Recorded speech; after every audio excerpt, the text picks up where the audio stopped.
Fox 17 News at 10 starts right now. Thanks for joining us tonight. I'm Janice Allen. First at 10, a new audit shows the Michigan Unemployment Insurance Agency may have paid out more than $1.5 billion in claims without checking them for fraud. Fox 17 problem solver Ryan Cummings is live after reading through the 30-page report. And Ryan, that audit also called out the former agency director as well.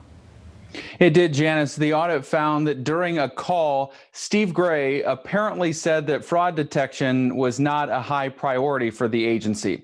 It also uncovered some background checks were not done on those workers who have been contracted out to deal with all of the rising claims.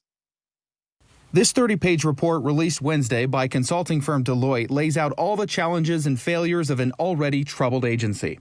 The company interviewed 24 employees, including executive leadership of Michigan's Unemployment Insurance Agency and the Department of Labor and Economic Opportunity. They reviewed documents, emails, charts, and policies, and also federal and state UI guidance. No legislator ever said, UIA, change your fraud detection systems in order to pay claims quicker. It's actually the opposite.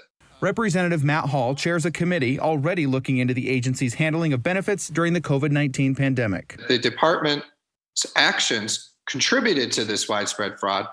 Now people understand why we've been talking about this for so long. The report alleges that former UIA director Steve Gray, who since resigned, said on a staff call that fraud prevention was not a high priority.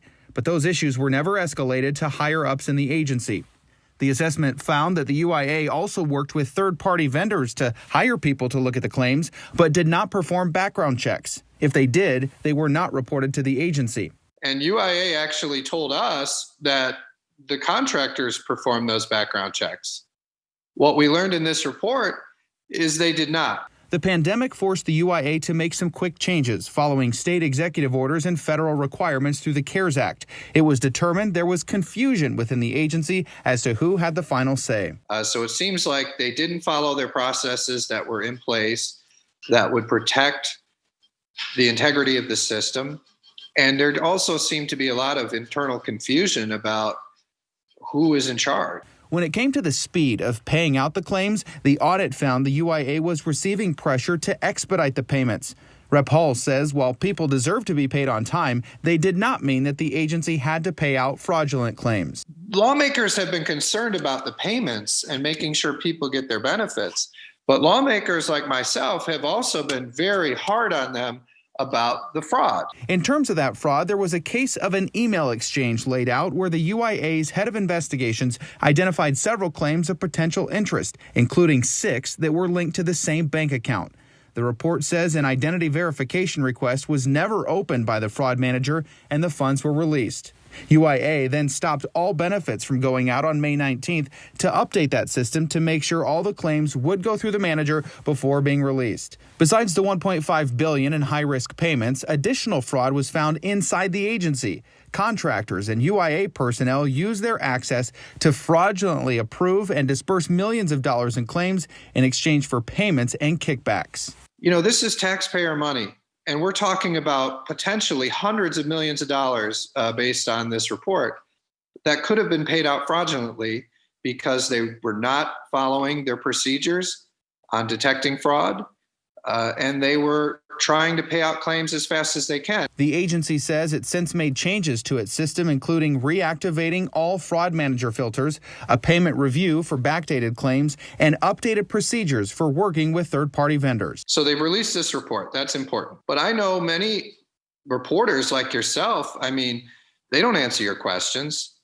They don't answer many of the legislature's questions. And the reason we're asking these questions is because the transparency and telling the public what is going on leads to accountability.